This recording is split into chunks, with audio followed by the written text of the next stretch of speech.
What we're talking about here is not 4 letters of the alphabet.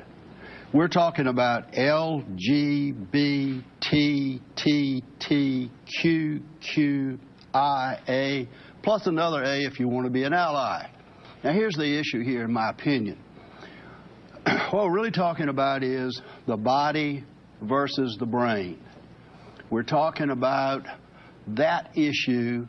We're talking about biology against psychology. And we're also entering what I call the Me Sue arena of America, where narcissism is prevalent. People want to be me. I want this for me. I've not heard anybody talk about the common good since this first hit the headlines.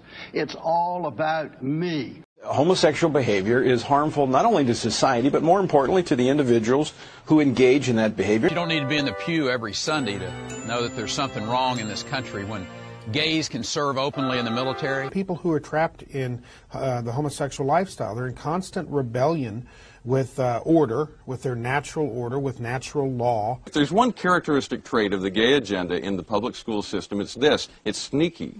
It's usually designed to look like something else. It's disguised as something else. The reason that HIV was invented as the cause of AIDS is it was a way to get research money. We have to understand barbarians need to be educated. They need to be disciplined. And just because someone feels it or thinks it doesn't mean that we're supposed to go down that road. We went from Lawrence versus Texas to now a constitutional right to same-sex marriage, and they're going into a constitutional right to polyamorous relationships.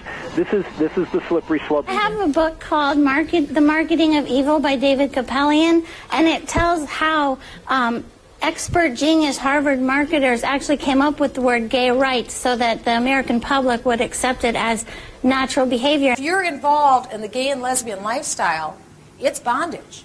It is personal bondage, personal despair, and personal enslavement. And that's why this is so dangerous.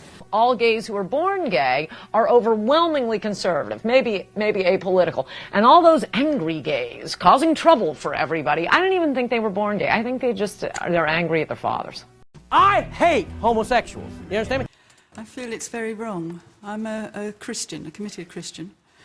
And I think it's against everything that we know. Marriage is between a man and a woman, and the procreation of children. Homosexuality, it should still be a crime, people. Just like murder, rape, and all of these things. It should still be a crime. The government should do their job. Right. Instead of running radar on the interstate, why don't you go arrest some queers? How about that? Somebody stands up, oh, I'm LGBTQ. Here's how it should work. It shouldn't work where we go out and we enforce the laws, because the Bible says the powers that be are ordained of God, and God has instilled the power of civil government to send the police in 2019 out to these LGBT freaks and arrest them and have a trial for them, and if they are convicted, then they are to be put to death. Do you understand that? Yeah. It is a capital crime that should be carried out by our government.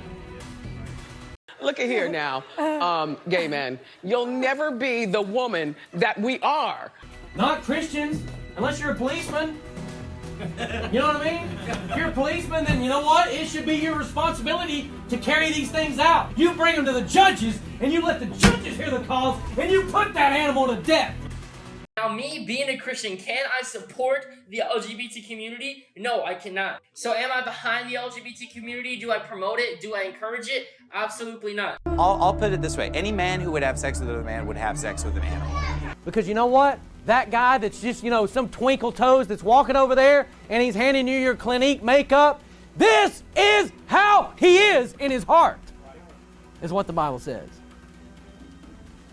He's filled with all unrighteousness. And guess what else he's filled with? Disease. Men burning in their lust towards men. Sodomites, homosexuals, queers, whatever you want to call them. That is a manifestation that they have been given over, and a character trait of them is that they hate God. And the Bible says in Psalms 139 that we should hate them. Do I not hate them, O Lord, that hate thee? And it says right here that if you don't hate them, that God's wrath is upon you. The purpose of this sermon is to show you that our government, like the police, like the federal government, the police, or what have you, should enforce Leviticus 20:13. The United States government or local government, Knox County government, Tennessee government, should put murderers to death. Right. Should put rapists to death. Amen. Should put kidnappers to death. Amen. Should put adulterers to death. Amen. Should put sodomites to death. Leviticus 20:13 says that they ought to be put to death.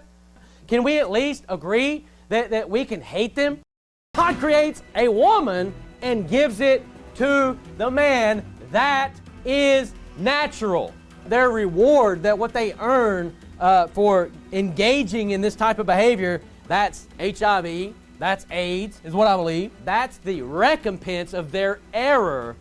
So you're like, oh, well, their relationship, they're just so loving. The Bible says that it's vile affections. The Bible says that it's an error. I don't have any advice for homosexuals except to put a bullet in your own head so that you don't molest my kids or anyone else's kids.